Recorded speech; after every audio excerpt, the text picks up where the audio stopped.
တဲ့လက်ချောင်းထိပ်ကဝေလေးတွေကတဲ့ရဲ့ကံကြမ္မာစိတ်နေသဘောထားနဲ့ကျမ်းမာရေးကိုဖော်ပြနေတယ်ဆိုတာတင်သိပါသလား မင်္ဂလာပါနက်ဖက်အိမ်မှာအားလုံးကိုကြိုဆိုပါရစေ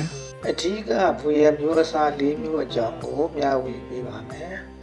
လက်မကဘွေဟာအရေးကြီးဆုံးဖြစ်ပြီးတော့ပုံမိုထိရောက်မှန်ကန်နိုင်ပါတယ်ပထမဆုံးနဲ့အကောင်းဆုံးဘွေရမျိုးအစားကတော့ခရုပတ်ဘွေဖြစ်ပါတယ်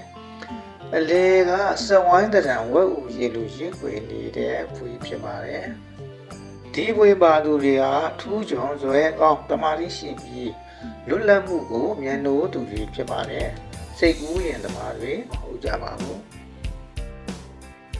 ကျမ်းမာရေးအနေနဲ့ကတော့အာယုံကြောနဲ့နှလုံးအားနည်းယောဂါတွေဖြစ်တတ်ပါတယ်ဒုတိယကမြင်းမိုဝေဒါမှမဟုတ်ခေါင်းဝေပါတဲအိမ်ခေါင်းဒါမှမဟုတ်တောင်ကုန်းလိုအမောထောင်နေတဲ့ပုံစံမျိုးကိုဆိုလိုတာပါဒီလိုဘွေရမျိုးအစားပါရှိသူတွေကတော့စိတ်မြန်မယ်စိတ်ကြီးကြိုက်လွယ်မယ်သဘောထားတေးသိမ်ပြီးတော့အမှုပညာကိုဝါသနာပါတတ်ပါတယ်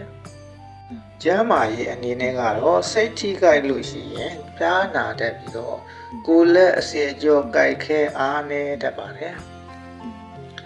တတိယကကျိုးပွေပါလက်ချောင်းထိပ်မှာကျိုးဝေဒရံပုံစံရှိတာကိုဆိုလိုတာပါဒီပွေပါသူတွေကနှလုံးသားနူးညံ့ပါတယ်အတွေးတစ်လက်ခံလို့ပြီးတော့ပေါ်ပင်လုပ်ငန်းတွေကိုလိုက်လုပ်တတ်ကြပါတယ်ပတ်ဝန်းကျင်နဲ့အဆင်ပြေအောင်နေထိုင်တတ်ပြီးတော့တွက်လက်ပါတယ်တမာတိအားနေတတ်ပါတယ်ကျမ်းမာရေးအနေနဲ့ကတော့အစာမကြေယောဂနှလုံးအားနည်းသောယောဂတွေရတတ်ပါတယ်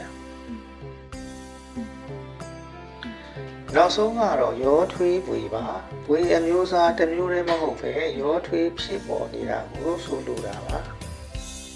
ဒီလိုဘွေအမျိုးအစားပိုင်ဆိုင်သူတွေကတော့အရာရာကိုစိတ်ဝင်စားပေမဲ့မပြတ်မသားလုပ်တတ်ပါတယ်စကားနှစ်ခွပြောတတ်ပါတယ်ရန်ညိုးဖွဲ့အပြစ်ရှာကဲ့ရဲ့တတ်ပါတယ်